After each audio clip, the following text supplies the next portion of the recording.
vraie question sur ce film, c'est pourquoi faire ce film? Les deux d'avant, ils ont pas trop marché au box-office.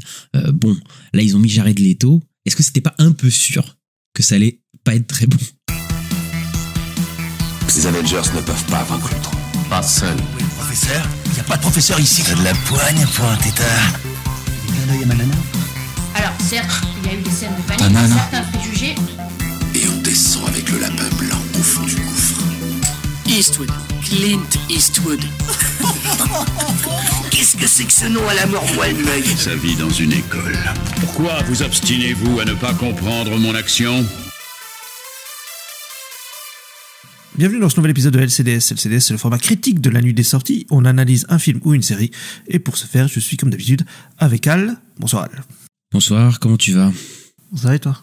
Ouais, ça va. Écoute, un peu là, j'ai un petit coup de barre, voilà, et bon, en plus, on va parler d'un truc là qui va me remonter le moral, donc ça va. Mais Ah bon? D'accord. ouais, je suis pas sûr. Mais écoute, sinon oui, ça va. La vie est belle. Je ne sais pas que dire à chaque fois. Toutes les semaines, 2-3 fois par semaine, on se dit comment ça va. Bah, je sais pas. J'ai pas plus, pas mieux, mais pas moins bien que la dernière fois pour l'instant. Mais écoute. On est là, par contre, pour parler cinéma-série à chaque fois, et ça, on est toujours content d'en parler. Et voilà, on va parler en plus de ta saga préférée, voilà, Tron. Donc, Tron, on a eu Tron en 1982, Tron l'héritage en 2010. Alors, Tron, bon, c'est le premier film est devenu un petit peu culte avec le temps, mais il arrive à une période de Disney qui est pas la meilleure période de Disney. Voilà, faut savoir, les années 70-80, c'est pas la folie en fait chez Disney, parce que déjà ils ont perdu Walt Disney qui est malheureusement décédé, je crois fin des années 60, un truc comme ça, et puis ils ont enchaîné les bides, hein, tu sais, c'est la période Rox et Rookie, tous ces trucs là tous ces trucs là qui ont pas marché, Bernard et Bianca, je crois, c'est toute cette période là où ils ont eu du mal à se réinventer, clairement, quoi, Disney, où ils se sont réinventés à la fin des années 80, etc., là où ils sont repartis, etc., mais là c'était une période compliquée. Et c'est un peu là qu'ils ont donné la chance à quelqu'un de faire un film, un peu spécial, faut le dire quand même, parce que c'est un peu, quand on y pense maintenant, vu comment ils font leurs films, etc., tu te dis pas, ouais, Disney va greenlighter ce genre de projet à un mec qui vient d'un peu de nulle part. Mais bon, ça va avec leur idée de quand même de changer de stratégie marketing, d'essayer de se réinventer, etc. Et donc ils vont laisser un peu un mec faire son film. Tron, t'as vu le Tron, toi, le premier? Je crois que j'ai vu des bouts, je me souviens un peu des bouts du film, mais non, je m'en souviens plus en fait, ça fait trop longtemps. Je pense que j'ai vu un peu à la télé, mais c'est tout. T'as des images du film, je pense qu'il te reste un peu ou quoi. C'est ça. En fait, le premier film de Steven Lisberger, je crois que c'est comme ça que ça se prononce, mais bon, nous et les noms, on sait que c'est très compliqué. Et d'ailleurs, petite anecdote, le film n'a pas été nommé pour les effets spéciaux aux Oscars à l'époque, parce qu'ils ont dit que c'était des effets spéciaux faits par ordinateur. Ils ont dit que c'était pas un vrai film. C'est ça. Et donc ça méritait pas d'être nommé, ce qui est quand même, enfin voilà, quand on t'y pense maintenant, tu te dis maintenant tout est fait en effets spéciaux, donc bon voilà. Ah oui. Ça, c'est spécial, mais quand il est sorti, ça n'a pas été une grande réussite, ça n'a pas été un bide total, etc. Mais ça n'a pas été ça n'a pas été une réussite, mais c'est surtout les sorties DVD, VHS, etc., qu'on fait que le film est devenu culte avec le temps. Et il y avait vraiment une communauté en fait autour de Tron. Maintenant, voilà, des gens qui aiment bien Tron. Ça a révolutionné un petit peu les effets spéciaux. Effectivement, c'est une œuvre assez pionnière. Maintenant, j'ai revu le film. Ça a pris un sacré coup de vieux, pour le dire gentiment. Mais voilà, on a cet univers hyper abstrait. C'est un peu marrant de voir comment ils se représentaient les jeux vidéo, en fait, les gens, enfin les systèmes informatiques, etc. On sent que c'est pas du tout, enfin, tu sais, il y a des groupes, enfin, quand tu compares avec ce qu'on sait aujourd'hui, c'est n'importe quoi, tu vois, c'est un peu le bordel. Mais le film a quand même l'exploit d'avoir un DA, un univers qui est assez cohérent, en fait, et assez frais, surtout au moment de sa sortie, etc. Mais après, moi, je trouve que le film est ennuyeux au possible, quoi. C'est-à-dire que narrativement, c'est hyper bancal. Il y a plein de scènes qui ont aucun sens. Enfin, il y a une scène où ils boivent de l'eau pendant je sais pas combien de temps. Enfin, tu comprends pas pourquoi c'est dans le film. Enfin, il y a bien plein de trucs comme ça. On sent que le film, il a pas été vraiment construit narrativement, que le mec, voilà, le Steven Lisberger, il voulait faire son délire visuel. Mais alors, bon, ce que ça raconte, etc., je trouve ça un peu, très limité même. Et c'est un film en fait qui transpose les codes du film d'aventure en fait à un monde virtuel, quoi. C'est-à-dire que c'est des personnages archétypaux qu'on peut retrouver dans ce genre de trucs qui sont pas spécialement bien incarnés, etc. Et voilà, Jeff Bridges, il joue un mec assez cool, tu sais, assez décontracté. Ce qui est un peu d'ailleurs en décalage avec l'image du geek, parce qu'il joue un geek dans le film, mais il est plutôt cool, quoi. Il est plutôt décontracté, cool, sympa, il est assez sociable. Tu vois, c'est pas du tout l'image du geek qu'il y avait dans les années 80-90, à savoir le gros boutonneux à lunettes qui reste dans sa chambre, tu sais, les gros clichés que malheureusement il y a eu pendant des années sur les geeks, quoi. Donc au moins à ce niveau-là, c'était pas trop ça, mais après le film, bon voilà, il m'a pas trop saisi. Je ne comprends toujours pas d'ailleurs pourquoi le film s'appelle Tron, puisque Tron n'est pas le personnage principal de ce film-là, et dans les suites et tout, enfin ça n'a aucun sens. Enfin bref, c'est assez spécial. Et après est venu Tron Legacy 30 ans après le premier film, enfin 28 ans après le premier film, donc il est sorti en 2010. Et est-ce que tu as plus de souvenirs de ce film-là ou pas du tout? Le Tron l'héritage, oui, un peu plus, mais après ça fait longtemps parce que je l'ai vu en 2010 et je l'ai pas revu depuis, mais peut-être ouais un peu plus quand même. Il y avait la musique qui était très sympa, voilà, la fameuse musique des Daft Punk et tout. Après moi c'est pas un film où j'avais accroché de fou non plus, c'était un film mid, voilà, ouais, c'était mid quoi. Ouais, en fait, moi, c'était un film que j'avais vu dans mon enfance au cinéma, etc. Et c'est marrant parce que c'est un legacy-quel, en fait. Mais c'est un legacy-quel avant que ce soit institutionnalisé, quoi. Ils en faisaient pas, ça existait, hein, les legacy-quels, mais c'était pas à la mode, c'était pas systématique et tout, qu'on a connu avec, Star Wars 7, et Jurassic World, le premier, qui ont un peu lancé vraiment une grosse vague de production de ce genre de trucs-là. Et Tron Legacy, ça a des effets spéciaux un peu plus proches de ce qu'on a maintenant, évidemment, que le premier Tron. Donc oui, visuellement, il est plutôt agréable, même si il y a un de-aging, parce que c'est une des premières fois qu'ils utilisaient le de-aging là sur Jeff Bridges, qui est horrible en fait, en final, quand tu revois, parce que ça matche pas. Je me souviens de ça. Mais voilà, après le film, c'est plus du tout la révolution visuelle du premier, en fait, parce que le projet du film, c'était pas de révolutionner les effets spéciaux. Et puis le film sort un an après un autre film qui s'appelle Avatar. Je sais pas si tu connais. Et donc du coup, c'était plus Avatar, la révolution visuelle à ce moment-là, quoi.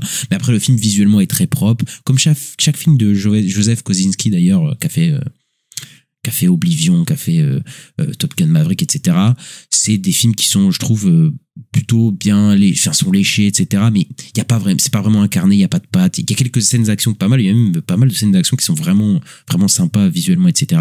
Mais après, narrativement, comme le premier, c'est hyper balisé, quoi. On a un des héros les plus plats que j'ai vu de ma vie, là, Gareth Edlund, il joue, c'est très compliqué avec ses one-liners assez nuls, très fades, et même le personnage d'Olivia Wilde, là, qui joue un espèce de robot, mais qui est pas un robot, on comprend rien à cet univers. Mais enfin, voilà, c'est très compliqué. Mais oui, la BO, elle est géniale. Enfin, la BO même qui est implantée dans le film, qui est dans la diésèse du film avec Daft Punk, enfin, ça oui, tu les vois à un moment, oui. Ça fait beaucoup du film, enfin des scènes d'action, en tout cas du film. Et voilà, 15 ans après, on se retrouve avec Tron Ares. Alors, Tron Ares, c'est marrant parce que c'est assez compliqué, en fait, parce qu'ils voulaient faire une suite, en fait, directement après Tron l'héritage. Mais après, il y a deux problèmes. Tron l'héritage, ça a pas floppé de fou, mais ça a pas marché vraiment, hein. Et encore comme le premier Tron, en fait, c'est pas des licences qui cartonnent, quoi. Et même, ils s'en sont rendus compte avec l'héritage. Et ouais, ils voulaient faire une suite et ça a traîné pendant des années et des années, en fait, ce truc-là. Et en fait, il y a un petit truc qui s'est passé, qui a fait annuler entre guillemets la suite, c'est qu'en 2015 il y a un film qui s'appelle À la poursuite de demain qui est sorti chez Disney, voilà, qui est un dernier film live action que Disney a fait un peu original et qui s'est planté au box office, enfin que Disney a fait planter, et du coup c'est un peu à partir de là que Disney a arrêté tout bonnement de faire des live action un peu originales, parce que voilà, il ne voulait plus prendre de risques, avec John Carter en plus quelques années plus tôt qui avait floppé. Oui, enfin, voilà. Dire, il y avait ça Lone Ranger aussi qui avait fait qui était c'est ça, énorme, ils ont décidé d'arrêter tout ça, et donc du coup Tron, ils étaient beaucoup plus réticents, et donc du coup c'est un peu mis au placard. Mais après le projet a été revitalisé aujourd'hui avec un film du Joaquin Rowling. Il y a eu plusieurs réalisateurs qui sont succédés, Joseph Kosinski devait revenir, etc. Et Joaquin Rowling, il a fait quoi, Ista? Joaquin Rowling, il a fait Pirates des Caraïbes 5 notamment. Le meilleur. Voilà, le meilleur. Enfin, de toute façon, moi, les deux derniers, le 4 aussi, il n'est pas fait par lui, mais je l'aime pas non plus. De toute façon, dès que c'est plus Verbinski, c'est plus très bien, quoi. C'est ça, il a fait Maléfique 2 aussi, voilà. Donc, bon. Tu sentais déjà que voilà, ça allait être plus compliqué, et on retrouve Jared Leto au casting. Bon, Ista, est-ce qu'on passerait pas à la critique? Si tu veux, on peut y aller. C'est parti. Accrochez-vous!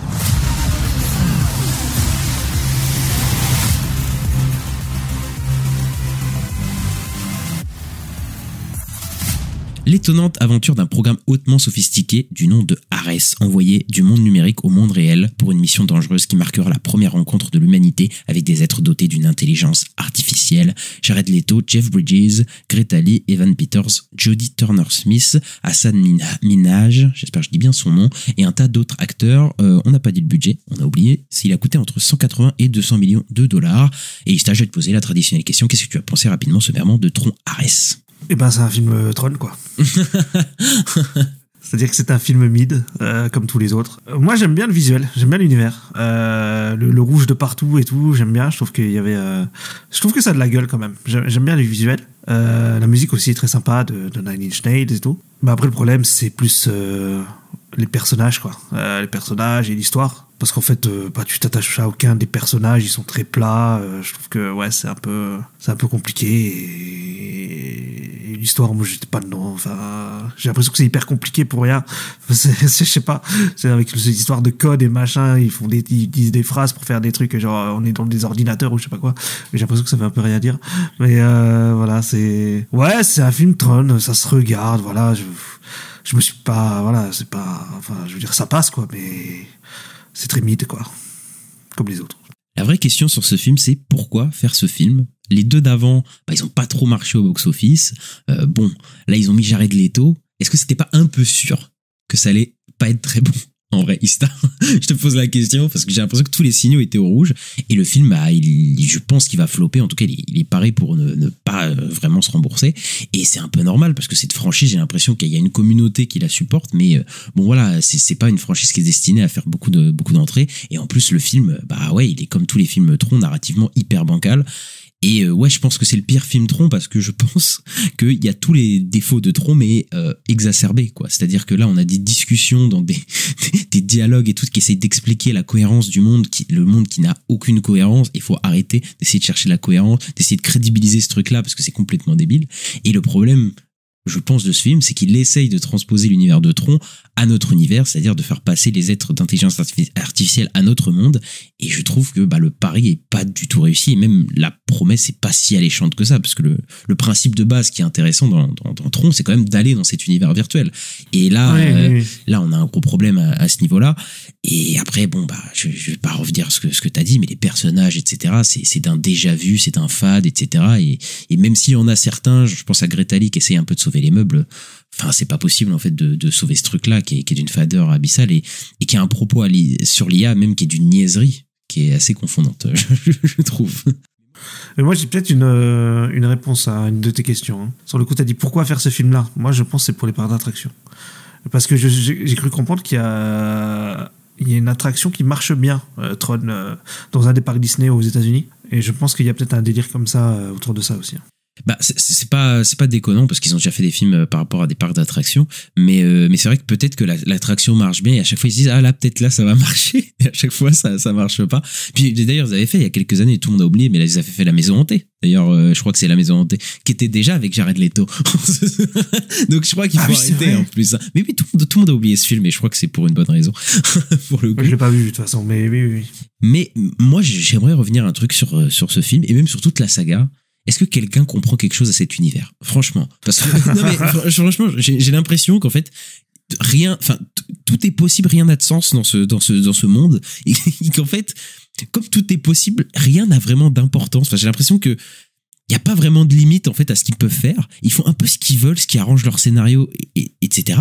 Et des fois, ils essaient d'expliquer les trucs, comme tu as dit, mais des fois, il y a des dialogues où ils essaient de donner de la cohérence à des moments, de donner des enjeux en mode on doit mettre ça là-bas, la clé USB, puis en fait, moi, je vais me transposer là. Et en fait, tu fais, mais franchement, les gars, on comprend rien.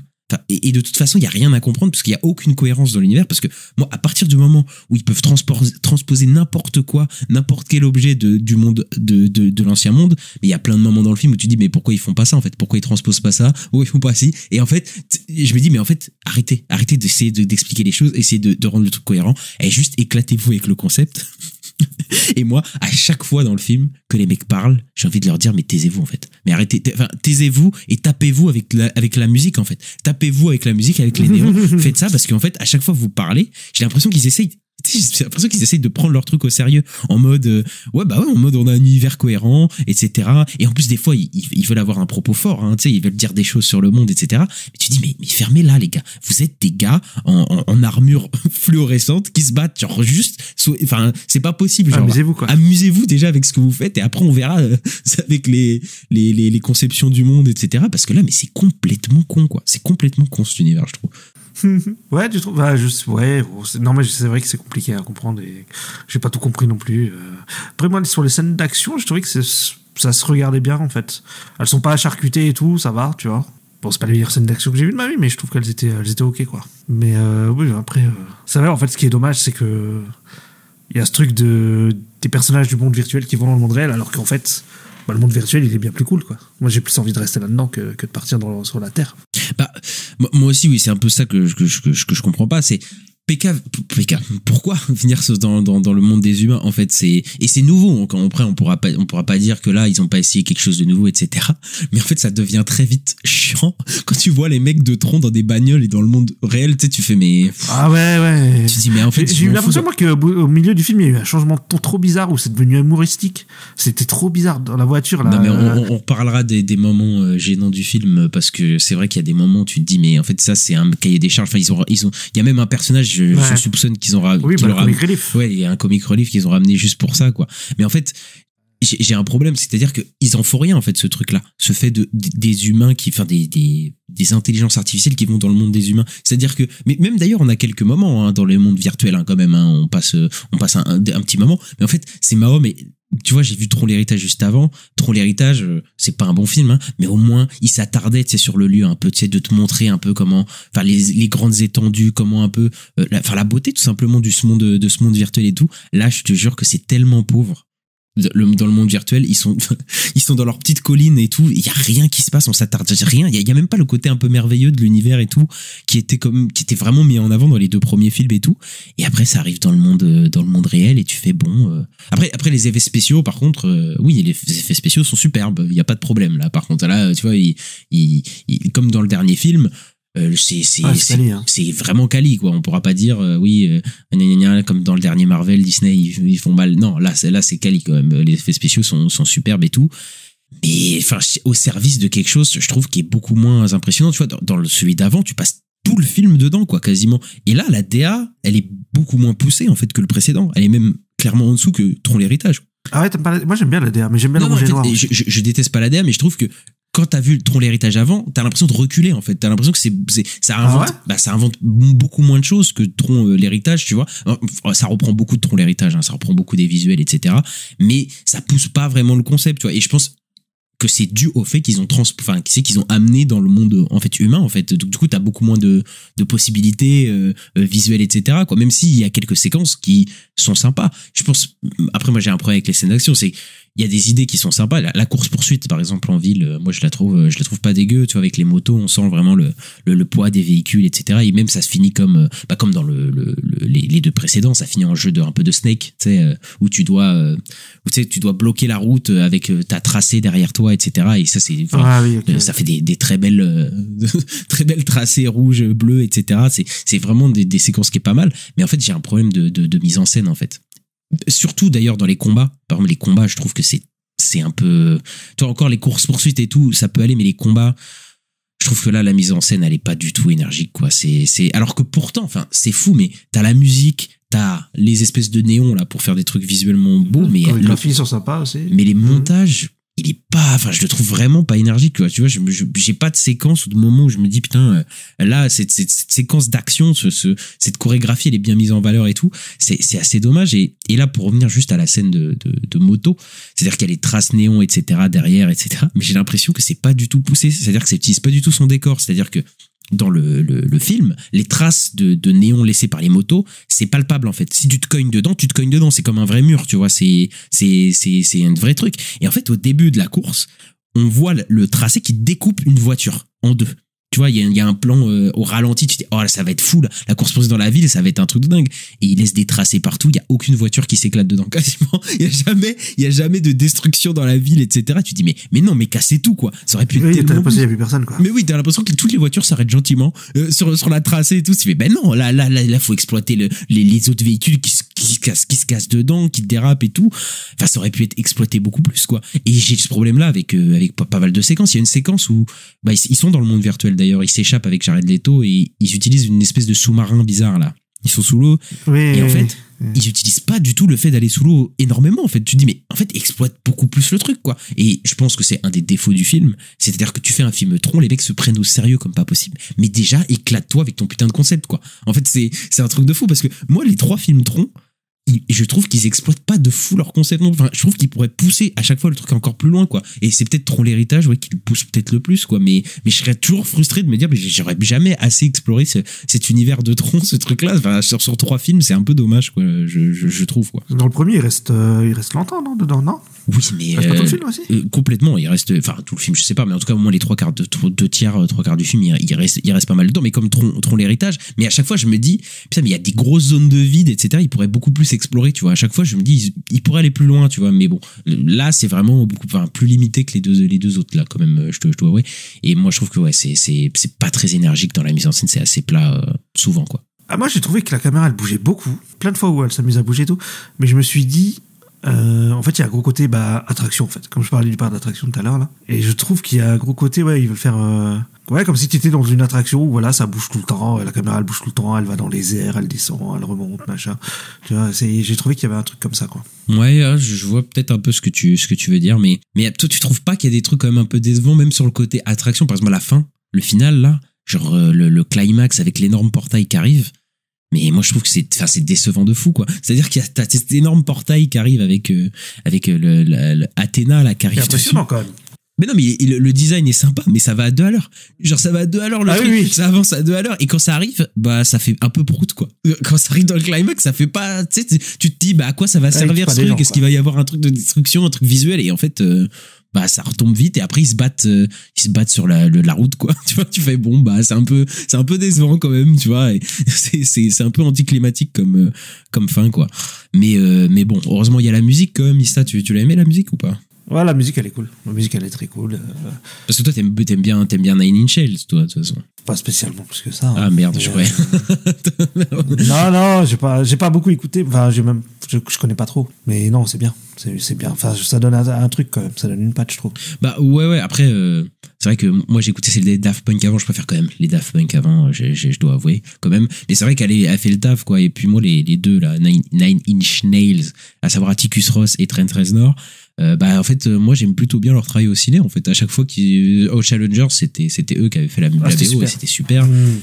Voilà. Après, là, je trouve que la musique était mieux utilisée dans Challengers, mais c'est un autre truc, quoi. Mais ouais, je trouve que ça ça les rend un peu passables, tu vois, même les scènes d'action un peu nulles. Il y a quand même une musique où je bouge un peu la tête quand même. Tu vois, je suis un peu, parce que je trouve que la musique est pas mal, même si elle reprend les synthés, il y a un peu de, tu vois, il y a un peu cet univers-là. Ils essaient un peu de reprendre un peu cet univers-là, mais ouais, je trouve que ça va. La musique, en tout cas, ça passe plutôt bien, même si je trouve qu'il y a des gens qui ont été déçus, mais je crois que c'est des gens qui aiment bien Nine Inch Nails de base et qui étaient en mode ils pensaient que ce serait un nouvel album au niveau des autres albums de Nine Inch Nails, mais bon, nous enfin moi je peux pas comparer parce que j'ai pas écouté, donc bon, c'est compliqué, quoi. Mais pour revenir au propos du film, à ce que ça raconte, etc., c'est un peu le bordel, je trouve. C'est-à-dire qu'on balance 500 enjeux un peu n'importe comment à travers des dialogues, mais des dialogues d'une niaiserie. Franchement, il y a des moments dans le film, je me suis dit, je crois que je suis pas dans le film. Enfin, je suis dans un autre film où je sais pas, je suis chez les bisounours. Je sais pas si tu te souviens, il y a un dialogue en voiture. C'est Jared Leto et Greta Lee qui sont en voiture, juste, tu vois. Ah, oui, c'est ce que je parlais. Oui. Oui, de toute façon, cette scène, tu peux pas l'oublier. C'est pas possible, tu vois. Le film, je vais dire, je vais l'oublier très vite, mais cette scène, je peux pas pouvoir l'oublier, où Jared Leto et Greta Lee sont là. C'est dur d'avoir des sentiments et d'être humain. Oh là là, et tu fais, oh là là. Et en plus, tout ça au premier degré, hein. C'est pas comme si, tu sais, il y avait un recul et tout sur le film. C'est le film pense être vraiment ça. Au premier degré, te balancer des phrases comme ça, quoi, d'une niaiserie. Et la fin aussi d'une niaiserie, mais confondante. Enfin, tu te dis, mais comment t'écris ces dialogues-là? Je ne comprends pas comment c'est possible, quoi. Ouais, moi j'ai trouvé qu'il y avait un changement de ton, c'est que d'un coup ça se prenait vachement sérieux, d'un coup ça partait dans un truc humoristique. Bah, en fait, Dans la voiture, je trouvais un peu, j'avais je l'impression. pense que le film c'était un peu vraiment veut avoir un propos sérieux, tu vois, sur l'IA, etc. Et j'y reviendrai hein, sur la fin, hein. Mais sur l'IA. Mais en même temps, il te mène le cahier des charges du comic relief et des blagues de merde. Ouais, c'est ça. Mais genre Jared Leto qui commence à faire des bah, blagues la et tout. Marvel en fait, hein. Ouais, mais je des pensais ça, hein. blagues complètes de ça. Et tu te dis, mais et en plus, aucune ne fait mouche. Hein. Enfin, vraiment, j'ai pas reculé une seule seconde. Enfin, c'est même. Bah, je vais utiliser le mot des millennials. C'est un peu cringe. C'est un peu cringe, franchement, à des moments. Non, mais quand Jared Leto. Ouais, Greta Lee, à un moment, elle en fait une, mais je sais plus. Ah oui, je sais plus. Mais quand Jared Leto, il est là, il te parle de Dépêche Mode et tout. Et tu fais, mais non. Ah oui, Mais oui. arrêtez, quoi. Tu te dis, mais non. C'est vrai. Mais arrêtez, quoi. Arrêtez de faire ça. Non, mais j'aime pas Mozart, moi, je préfère Dépêche Mode. Pourquoi? Parce que j'ai un sentiment que c'est bien et tout. Et J'ai le ressenti, c'est ça. oui, je ressens ça et tout. Et tu fais, mais c'est pas possible d'écrire des dialogues comme ça et tout. Tuez-les, quoi. Tuez-les. Et alors, Jared Leto. Qu'est-ce qu'on en pense de Jared Leto, Ista? Non, mais il est pas bon. Il est pas bon, là. J'adore le ton que t'as pris, il était vénère. Bah, en fait, il est plat, quoi. Enfin, il me fait rien ressentir de spécial. Après, ça va, c'est une IA, donc ça marche, mais voilà. Après, c'est une IA qui est censée après ressentir des sentiments au fur et à mesure et tout. Après, moi, personnellement, je n'ai pas ressenti les subtilités dans son jeu. Alors, peut-être que c'est moi, hein. Mais j'ai l'impression qu'il en a rien à foutre. Franchement, d'être là, c'est abusé, quoi. Mais, et en plus, enfin, son personnage, c'est encore une IA, un robot qui devient humain, quoi. Et, en fait, c'est des trucs éculés qu'on a déjà vu 500 000 fois, quoi. Enfin, une IA qui peu à peu éprouve des sentiments et C'est devient humain et Pinocchio, tout. quoi. Ah non, mais c'est pas. Attends, c'est Frankenstein. Attention, parce qu'il le cite. Alors, Frankenstein, il te le cite 3-4 fois. La créature de Frankenstein, il faut. Mais parce que évidemment, la première fois, peut-être que t'as pas capté, donc faut le dire 3-4 fois et tout. Parce que pour être sûr qu'on a bien compris, quoi. Oh là là là là, mais en plus, c'est des trucs qu'on a déjà vus dans la saga, etc. Les programmes, mais de toute façon, les programmes, ils ont toujours eu un peu des sentiments, d'ailleurs, parce que dans cette saga, rien n'a de sens. Je vais te le dire. Mais les IA, déjà, dans le premier et dans le 2, ils avaient déjà un peu des sentiments et tout. Donc, enfin, bref, c'est des trucs, c'est des incohérences de la saga où tu comprends pas. Tu sais, où ça reboot, t'as l'impression qu'eux-mêmes ne savent pas ce qu'ils font. Et ouais, enfin, moi, j'arrête des tout le film, les blagues avec l'assistant et tout, là. Enfin, là, l'assistant, là, de Greta Lee, c'est pas possible. Enfin, c'est compliqué, quoi. Ah oui, c'est l'enfer, hein. C'est l'enfer. Mais il y a un truc qui m'a choqué. Au début du film, elle utilise une disquette. Je fais, wow, ça fait longtemps que j'ai pas vu ça. Non, mais et Greta Lee, toi, tu l'aimes bien parce que t'avais beaucoup aimé dans Past Lives, etc. Ouais. Mais c'est une super actrice, je trouve. Ouais. Après, elle joue pas trop mal, mais c'est compliqué. En fait, c'est trop compliqué là. Elle peut pas. Même son perso là, il est aussi une niaiserie son perso. Mais ça franchement. Oui, non, mais c'est ce qu'on lui a écrit, mais elle, je trouve qu'elle s'en sort quand même. Oui, voilà. Je trouve qu'elle joue pas mal, mais en fait, quand j'ai vu son perso, déjà dès le début, quand je vois qu'elle a perdu sa sœur et tout, je me dis non, pas encore un truc sur le trauma avec un proche de perdu déjà vu 500 fois. Je dis si. Et alors là. Alors, quand elle arrive, elle fait, non mais elle utilise l'IA pour faire des arbres et des pommiers, etc. C'est pour se oui, donc elle, c'est la gentille, et l'autre, il fait des arbres, il fait des, oui, bah oui. Attention, t'as le patron de la tech, alors, qui est très gentil. Alors lui, la personne veut sauver le monde, guérir le cancer, etc. Mais vraiment, la pureté incarnée. Et alors l'autre, c'est vraiment en face, c'est vraiment le méchant patron de la tech qu'on a, en plus, mais qu'on a vu 500 fois aussi, quoi. C'est compliqué, quoi. Parce que Evan Peters, moi, c'est un acteur que, à chaque fois que je l'ai vu, je l'aime plutôt bien, mais là, il cabotine un truc, mais c'est un truc de malade. Oui, c'est vrai. Après, c'est un super acteur, Evan Peters, mais après, oui. Mais moi, je l'aime bien, mais là, son perso, mais là, c'est hyper compliqué, quoi, de placer ce perso en plus, c'est un méchant de la tech, un peu puéril, jeune et tout. Enfin, tu fais, bon, bah, déjà, on a déjà vu ça 500 fois. Il y a pas longtemps, dans Alieners. Putain, encore. Tu cites tous les trucs qu'on veut pas. Et tu sais, c'est fait avec ils ajoutent rien de nouveau, tu vois. C'est pas comme s'ils ajoutaient un petit truc de nouveau. Là, il a des mommy issues. Alors là, faut pas cligner des yeux aussi. Gillian Anderson, faut vraiment pas cligner des yeux parce que sinon, enfin, vraiment prendre une actrice comme ça pour la faire jouer. Non mais franchement c'est une honte, hein. Pour la faire jouer, mais quoi, franchement mais de temps d'écran elle a 10 minutes quoi. Enfin vraiment elle a même pas, elle est genre éjectée, et en plus ce personnage là à la toute fin du film il sert à rien. Dans le dernier acte du film, le méchant il sert plus à rien, sa mère elle meurt, le programme là qui est joué par Athéna là, enfin qui est Athéna, en fait elle poursuit sa mission, et l'autre il est là juste dans le hangar, il attend pendant tout le climax, il sert à rien. Tu fais bon bah c'est sympa, mais je trouve que c'est d'une niaiserie et d'un manichéisme aussi qui est assez fort. C'est-à-dire que le méchant patron il est bien méchant et il y a aucune nuance, et alors la gentille patronne là de l'autre côté elle est gentille, tout gentil, et il y a aucune nuance quoi. C'est vraiment, mais c'est enfin moi j'étais consterné par ça quoi, j'ai vraiment été consterné quoi.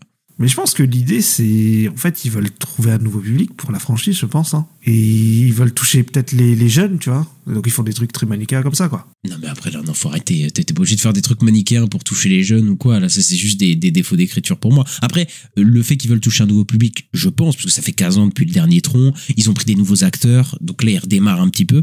D'ailleurs, la voix off, le récap au début, bon, c'était assez horrible, mais bon, bref. Mais voilà, je pense qu'ils veulent essayer de toucher un autre public. Mais après, tu dis, je pense pas qu'ils veulent que toucher un autre public, parce qu'il y a un moment, le personnage de Jared Leto se retrouve dans le monde virtuel des années 80, avec Jeff Bridges. Et alors là, cette séquence-là, où en fait, il se retrouve dans la séquence des années 80, qui pourrait être une idée un peu, c'est complètement nostalgique, mais encore tu te dis putain, s'ils exploitent le truc à fond, et en fait le mec il prend la moto, il repart dans le trou et c'est fini. Genre ils vont plus du tout exploiter cet univers là, et ça revient à ce que j'ai dit avant, au fait qu'ils mettent plus du tout en valeur l'univers et tout. Là t'es dans l'univers des années 80 de trucs, c'est un truc un peu iconique, tu vois. Ben pas du tout quoi, ils vont pas du tout l'iconiser par la mise en scène ou quoi. Et alors là Jeff Bridges arrive, il est venu prendre un de ses chèques. Franchement là c'est le chèque le plus facile de son histoire, hein. Mais je sais pas, parce que dans Legacy, on le voyait pas longtemps, si. Ah si. Mais en fait, dans Tron Legacy, non seulement on le voit en de-aging, puisque c'est son clone dans l'univers virtuel, enfin son avatar dans l'univers virtuel qui est le méchant, mais en plus on le voit lui. Donc en fait on le voit deux fois quoi, okay. dans le film. Il est vraiment très très présent dans Tron l'héritage pour le coup, tu vois. Et c'est le père du héros, etc. Enfin voilà, il est assez présent. Ah oui, ok. Mais là dans celui-là, enfin, mais là je vais te dire, la séquence ne sert à rien parce que tu peux l'enlever, ça ne change absolument rien. Enfin au film, hein, c'est avoué. Ouais. Bah, il va pas dedans pour chercher un truc, putain, je sais même plus. De toute façon, il faut arrêter de chercher. De toute façon, pour chercher le code, je sais pas quoi, là. Je sais plus comment ils appellent le truc, là. En fait, je crois qu'elle le met dedans parce que sinon, il va être désintégré, il va retourner dans l'autre machine. Et donc, du coup, là, il l'intègre là. Enfin, bref, on s'en fout. Mais en tout cas, le fait qu'il rencontre Jeff Bridges, ça a pas trop de sens parce que, Jeff Bridges, je sais pas s'il est censé être là. Parce qu'ils disent, c'est une réflexion de ta pensée, d'IA. Tu sais, ils essaient de justifier le truc. Je dis, mais arrêtez de parler, c'est n'importe quoi. Et après, en fait, la séquence, de Jeff Bridges, ça sert à rien. Enfin, le mec lui parle et tout. Tu peux cutter ça. C'est vraiment du pur fan service, quoi. Il n'y a pas d'autre raison de faire ça, quoi. Ah bah. Il y a ça à la toute fin aussi, hein. À la toute fin. Et ben on voit les personnages de Legacy à un moment sur une photo. Ah oui, attends. oui, parce qu'attends, faut parler de la fin, parce qu'à la fin, Jared Leto, évidemment, c'est un robot, mais maintenant il est un peu plus humain parce qu'il ressent des choses. Voilà, merci, on a déjà vu. Et il aime bien Dépêche Mode, voilà, donc c'est compliqué. Et on le retrouve, je ne sais plus dans quel pays, j'imagine d'Amérique latine, je crois, ou un truc comme ça, je ne sais plus. Et alors là, on te montre. Putain, j'arrive pas à y croire que j'ai dire ça. On te montre les images du Tron, l'héritage, etc. D'ailleurs, ils teasent clairement une suite, on est d'accord là à la fin là. Mais de toute façon, il y a une scène post-crédit. De toute façon, je dis ça. Il y a une scène post-crédit, de toute façon. Ou alors ils te disent que Evan Peters, il est pas arrêté, il est pas mort, il se retrouve dans le monde de Tron. Et ils disent le nom d'un des méchants du premier film. Oui, il se transforme en méchant du premier. C'est ça. Parce que il y a un design orange là. C'est ça, mais c'est le design d'un des méchants du premier film. On s'en fout complètement, ça n'a pas de sens. Et surtout, qui veut revoir Evan Peters dans une suite? Enfin, je suis désolé, mais qui veut revoir ce méchant-là? Enfin, personne ne veut revoir ce méchant-là, je vous le dis, quoi. Et Disney, ils sont sentis obligés quand même de teaser une suite, d'essayer de créer une franchise. C'est-à-dire que les images de Tron l'héritage qu'on voit à la fin, où il a des images d'Olivia Wilde, etc., qui seraient dans je sais pas où, c'est pour te dire qu'en fait, le prochain, il connectera Tron l'héritage et Tron Ares, et en fait, il y aura les deux. Mais en fait, j'ai tellement pas envie de voir le héros de Tron l'héritage qui est fade au possible, avec Jared Leto, monsieur fade au possible, avec le méchant Evan Peters. Enfin, c'est vraiment, ça ressemble à un cauchemar. Ça ressemble à un cauchemar. C'est marrant quand même qu'à la base c'est quand même Jeff Bridges et donc il n'est pas fade du tout quoi. Et après ça part sur des persos fades sur les 2 films d'après. Bah, après c'est pas qu'il est pas fade. Enfin après Jeff Bridges son perso il est quand même très archétypal, mais c'est Jeff Bridges, il le joue bien, il est assez enjoué. Enfin tu vois il y a un truc avec le personnage qui se passe. Il est là, mais les 2 persos hein, que ce soit Tron l'héritage ici, mais ils ont quasiment aucune personnalité, rien quoi. C'est des pages blanches. Bah oui. C'est nul quoi. Il y a vraiment nul. Et alors l'interprétation de Jared Leto etc. C'est vraiment dessous de terre quoi. C'est très compliqué quoi. Mais en même temps tu trouves pas que dans ce film-là, le personnage principal, c'est plus Greta Lee que Jared Leto? Moi, je dirais que c'est les deux. Bah, en tout cas, après, Jared Leto est producteur du film. Est-ce qu'il parasite pas aussi tout ça, quoi? Ou il doit avoir un temps d'écran très affilié, etc. Mais après, je pense que oui, effectivement, enfin, Greta Lee, en tout cas, est plus intéressante que lui. Mais il a un vrai parcours dans le film, quoi. Jared Leto, il a vraiment du temps d'écran, quoi. C'est pas genre, ils sont peut-être ils sont un peu les deux, quoi. Et oui, Greta Lee, voilà, elle va, oh, putain. Pour la 600e fois dans ce genre de blockbuster, elle va essayer de réparer un peu, enfin de faire le deuil de sa sœur, etc. Oui, on a déjà vu ça, on connaît. Voilà, merci pour le coup. Et à la fin, elle utilise l'IA pour guérir le monde, Ista, pour guérir le monde. Est-ce que tu te rends compte quand même de la connerie quand même de ce film? C'est-à-dire qu'à la fin, comme c'est elle qui a gagné, et en fait on te dit que le film, en fait l'IA entre de bonnes mains, ça va bien se passer. Évidemment les gars, s'il y a une grosse corporation extrêmement gentille qui prend l'IA et elle va guérir les cancers et guérir la faim dans le monde, etc. Et tu te dis mais vous foutez de moi. Elle aussi, sur le coup, c'est une patronne d'une corporation. Non, je crois qu'ils disent qu'ils sont en concurrence. Oui, c'est ça. Elle travaille pour l'acteur Hassan Minhaj, là. En gros, elle travaille pour cette corporation-là. Et en gros, c'est la chef créative qui cherche tout ça, tu vois. Et en mode... Et en fait, à la fin du film, t'as l'IA qui, elle, est devenue humanisée, qui est très gentille, voilà, la Jared Leto, qui est en opposition avec la méchante IA qui a été mal configurée. En Athéna, gros, voilà, qui est Athéna, en gros, à qui on a donné des ordres méchants par le méchant. Et en fait, si on traite l'IA avec gentillesse, et si on l'utilise bien, en fait, ça va guérir les problèmes du monde et tout. Là, franchement, je trouve ça très limite comme discours. Franchement, je trouve ça extrêmement limite comme discours, vu en plus l'ambiance actuelle et tout. Et d'ailleurs, j'ai appris que à la base, dans la production du film, ils voulaient utiliser l'IA. Disney voulait utiliser de l'IA pour faire un personnage en IA. Après, j'imagine que ça devait être dans la diégèse du truc, mais ils devaient utiliser un personnage qui te fait en IA. Donc là, déjà, il y a un discours bizarre, vu en plus la production du film, tu fais... là, il y a un truc bizarre. Là, je suis pas serein, quoi, là, franchement, sur ce qu'il raconte, quoi, le film, quoi. Ah là là, c'est... Ouais, non, mais c'est... Je veux dire, en fait, ils ont fait une histoire Disney versus Warner, quoi. Et eux, c'est gentil et Warner, c'est les méchants. Je sais pas, mais en tout cas, je pense qu'il y a aucun gentil dans cette histoire. Il y a que des films de merde, là. Tron, c'est une saga de merde. Voilà, je le dis. Voilà, je dis que c'est pas des bons films. C'est pas ouf. Mais pourtant, moi, visuellement, je trouve qu'il y a un truc, quoi. Et c'est dommage, en fait, qu'on n'ait pas des bons personnages et une bonne histoire, quoi. Parce que je pourrais faire un truc, je pense, pas dégueu. Bah, en tout cas, moi, je pense qu'il faudrait arrêter d'essayer de complexifier le truc, d'étirer des dialogues ou des trucs comme ça. Ça ne marche pas. Arrêtez avec leur truc de Tron, ça ne marche pas. C'était Tron l'héritage, déjà, dès qu'il parlait, c'était chiant, mais là, il parle encore plus. Enfin, arrêtez, quoi. Arrêtez pour dire des trucs comme ça et tout.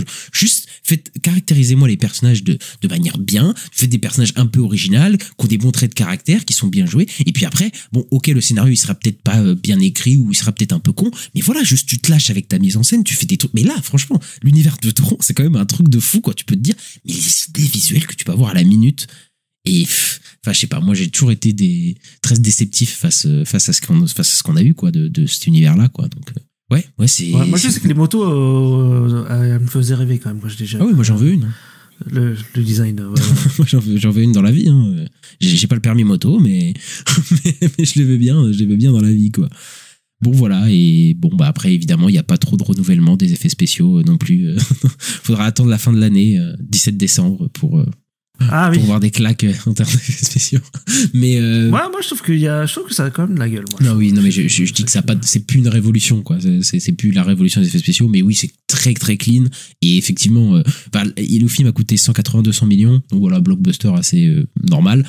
Et oui, on a eu des blockbusters de ce prix-là qui n'ont pas eu la gueule qu'il avait. Donc bon, on va pas se plaindre non plus de ça quand même. Même son armure, elle est jolie, hein, son armure. Hein, mais après, j'aime pas, tu vois, quand quand ça se met en transparent et que tu vois la tête de Jared Leto, là c'est moche. Non, mais j'allais dire, la tenue en fait est bien, mais lui dedans, je n'aime pas du tout. Enfin, j'ai l'impression qu'il est tout rigide. Enfin, je sais pas, il y a un problème. Jared Leto peut-être c'est un effet placebo. Et tu sais, maintenant que en fait, à chaque fois qu'on l'a vu dans des trucs mauvais, à chaque fois qu'on le voit, on a un rejet direct. Mais je saurais pas dire en fait s'il l'alimente vraiment ou pas. Mais c'est très compliqué Jared Leto au cinéma. Enfin, même, c'est depuis 10 ans, c'est pas ce film-là qui va redorer son blason, parce que là, franchement, il a enchaîné. Je crois depuis Suicide Squad, House of Gucci, etc. Là, le Tron Ares, le Manon, enfin tous les films, il fait que des films de merde. C'est pas possible. T'as oublié Morbius quand même. Hein. Putain, mais tu vois, le Morbius, les trucs comme ça, tout est nul, quoi. Tout est nul, oui. Ouais, depuis Suicide Squad, c'est compliqué. Ouais. Et en plus, enfin voilà, c'est un acteur très très problématique, comme on sait quand même. C'est quand même. Il y a ça aussi. Il a quand même 10 plaintes pour agression sexuelle, et puis enfin, je crois que c'est un gourou de secte aussi. Enfin bref, il y a plein de trucs sur lui. Il y a plein de trucs bizarres sur lui. Donc arrêtez de le caster. Il rapporte pas d'argent. Il est nul, et en plus il est problématique. Il y a aucune raison de garder ce mec. Voilà. Enfin bref. Mais après bon voilà, on pense que le film va pas marcher. Hein. Franchement, au box office. Moi, je pense pas. Hein, non, il commence à 90 millions, là, c'est ça? Un truc comme ça, je crois. C'est des pronostics. C'est les pronostics qui disent qu'il commencerait à 90 millions mondial, ouais. Oui, c'est vrai. Bon, après, c'est pas un démarrage horrible, mais... Après, il doit rembourser ses 180-200 millions. Hein. En Chine, ça peut cartonner. Hein. Ah, je sais pas. Non, tu crois pas? En fait, le problème, c'est que la Chine, en ce moment, les blockbusters, ils ont un rejet total des blockbusters américains de ces dernières années, quoi. Donc, c'est assez compliqué. À part si tu mets de l'eau. Ah bah oui, peut-être si tu mets de l'eau, ça peut marcher. Peut-être que la Chine sauvera le film, mais alors là, en tout cas, dans le monde, parce que après la Chine, c'est très, c'est dur de prévoir quelque chose, donc voilà, je vais rien dire. Mais alors, dans le monde, tu vois, aux États-Unis, je pense qu'il va chuter. Je pense, même si, en plus, c'est fou. Chez nous, ça marche pas. Hein. Oui, non, mais chez nous, ça marche pas du tout. Et je pense dans le monde, ça va pas trop marcher. Et ça se trouve, même, il va underperform ou un truc comme ça, on verra. Hein. Mais vu les retours en plus qui sont, ils sont pas très très bons non plus. Même s'il y a des gens qui aiment bien le film, hein, je sais pas. Je sais pas. En plus, la saga, ouais, non, moi, je pense qu'il va pas du tout être rentable. Je sais même pas s'il va rapporter plus que Tron, l'héritage. Ça me paraît compliqué quand même. Non, Tron, l'héritage a fait pas loin de 400 millions, je crois. Il a fait un peu plus de 400 millions, il me semble. Et là, je pense que ça va être... Jamais de la vie, les frères. Ouais, bon, ça va être un échec encore pour Disney. Bon, c'est peut-être le dernier, parce que je crois que le prochain, c'est Zootopie, je crois. Ou il y a peut-être... Ah non, il y a peut-être Predator avant, ou je sais plus. Ouais, Predator Badland avant, je crois. Voilà, on verra. Predator Badland aussi, ça va être un pari, on verra. On verra si ça va payer. Et voilà, Istin. Ouais, on a fini. Bon, écoutez, on a fini sur Tron Ares, voilà, ou plutôt Tron Arrête, parce que là il serait temps d'arrêter. mais voilà, on espère que vous avez aimé cet épisode. N'hésitez pas à mettre le petit pouce en l'air et 5 étoiles sur la plateforme dans laquelle vous nous écoutez. Ça nous fait toujours plaisir et c'est toujours important pour le référencement, on le rappelle. Et à nous suivre, on est disponible un petit peu partout sur toutes les plateformes d'écoute de podcasts, voilà, Acast, Apple Podcasts, Deezer, Spotify, Podcast Addict, etc. Et à nous suivre sur les réseaux sociaux, @la nuit des sorties, voilà, X, Twitter, Blue Sky, Instagram, YouTube, TikTok, et on se retrouve très bientôt pour parler de Peacemaker saison 2, Ista. Et voilà, on se retrouve très bientôt. À bientôt. Allez, ciao.